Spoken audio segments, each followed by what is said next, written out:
मु कहबी तमे माने कहबो। आम्भे जगन्नाथ सरकारी उच्च विद्यालय छात्र छात्री शपथ करुछु जे परिष्कार परिच्छन्नता अंगीकारबद्ध होई रहिबु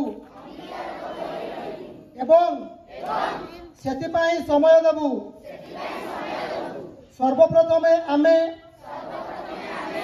यही कार्य आमठारु आरंभ करिबु। आम विद्यालय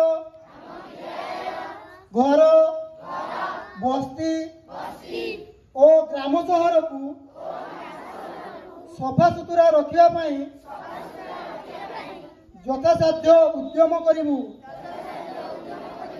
आमे कौनसी महिला करिबु नाही। अपरिष्कार स्थान को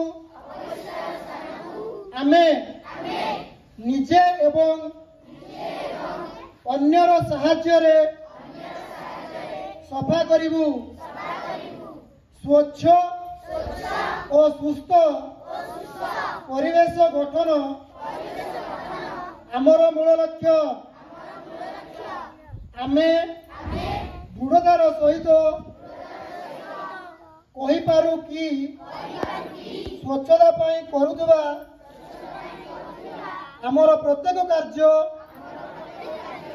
स्वच्छ भारत गठन रे सहायक हेब। Hands down.